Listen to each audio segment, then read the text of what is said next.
প্রহর করছে কিটে দিয়ে মেরে মারছে সেনে আর এরকম মোটামোটা রড আর লাঠি গাড়ি দিয়ে। তো আপনারা কি এরপরে কি হেরে কি হাসপাতালে সকাল গেছেন? আজের জমি আমরা গেছি যাই হোক ব্যাট দিয়ে লেগেছি কোপানো শুরু দিয়েছে ওর আমরা তারা একটু সরে গেছে তাড়াতাড়ি বাসা বাসা করে একটা জমি হিন হচ্ছে হিনটাও উড়ি জমি যায় বাড়ি কিনে হরি এরপরে হাসপাতালে নিছিলেন না হেরে? নিচে যখন তখন তোকে ওটু দিয়ে নিছে। কোন মেলা সুনমরা নিছিলেন? হ্যাঁ শোনা মারা গেছে কোন জায়গায়? মারা গেছে এই জন্য মারা গেছে না রাস্তা তার মারা গেছে না সুনমরা হাসপাতালে নেওয়া কি কইছে?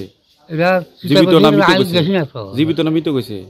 এরা ডাক্তারে কইছে আমার ছেলে যেই ভাগে গেছে তারা কইছে আমি বুঝতাম না ঘটনাটা আচ্ছা, গতকাল রাত্রে আমাদের কাছে একটা ইনফরমেশন আসে যে আব্দুল হককে পাড়ারই 2-3 লোক তার উপর আক্রমণ করে। এই খবরের ভিত্তিতে আমরা ঘটনাস্থলে আসি এবং জানতে পারি যে গতকাল রাত্রে আব্দুল হক তার ভাইয়ের বাড়িতে বেড়ানোর জন্য এসেছিল এবং যাওয়ার পথে মীর হোসেন এবং তার ছেলে আর ওমর সানি 3 জন মিলে রাস্তায় আটক করে তার উপর আক্রমণ করে এবং হসপিটালে নিয়ে যাওয়ার পথে তার মৃত্যু হয়।